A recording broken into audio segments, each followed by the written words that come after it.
បាទថ្ងៃនេះផងដែរខ្ញុំសូមធ្វើការចែករំលែកព័ត៌មានតាក់ទងនឹង iPhone ជំនាន់ថ្មីដែលមានឈ្មោះថា iPhone 17ជាក់ស្ដែង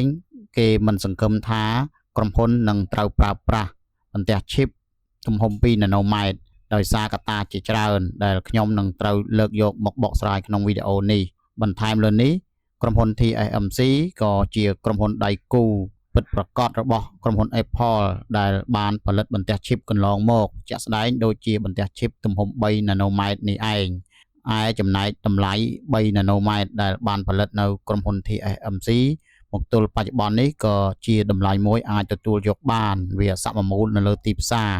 ហើយបើនិយាយអំពីបន្ទះ chip ទំហំ2 nanometer វិញយើងឃើញថា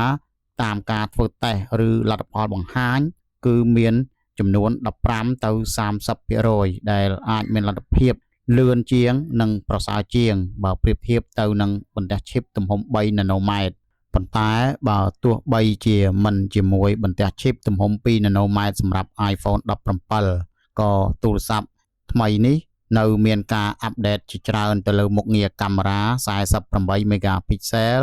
ជាពិសេសជាមួយដំណើរការ iOS 19នេះតែម្ដងសម្រាប់បន្ទះ chip ទំហំ2 nanometer គឺជាបច្ចេកវិទ្យាចុងក្រោយបង្អស់និងខ្ពស់ជាងគេបើប្រៀបធៀបទៅនឹងកំពូលទូរស័ព្ទ Android ដទៃផ្សេងទៀតដែលក្នុងនោះរួមមាន S25 Ultra ផងដែរជាចុងក្រោយគឺថា iPhone 18នៅឆ្នាំ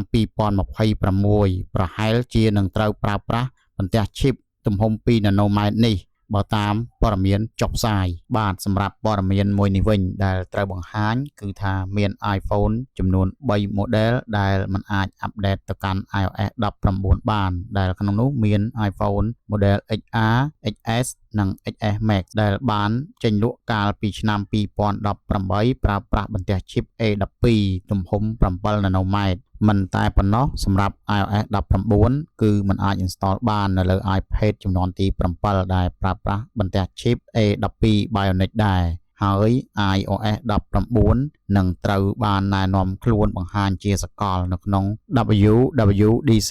25ថ្ងៃទី9ខែមិថុនាខាងមុខនេះសម្រាប់ iPhone, iPad និង MacBook តាមការដឹងថា iOS 19នឹងមានការរៀបចំជាច្រើនទៅលើផ្នែក icon, system ប៊ូតុង control app និង interface សម្រាប់បង្ហាញរូបភាពជាមួយនឹង control center តាមការដឹងថា iOS 19នឹងមានការរៀបចំមុខងារថ្មីជាច្រើនទៀតដូច្នេះយើងនៅរងចាំមើលថាតើ iOS 19នឹងនាំមុខងារអ្វីប្លែកមានសារៈសំខាន់ដល់អ្នកប្រើប្រាស់សូមអរគុណ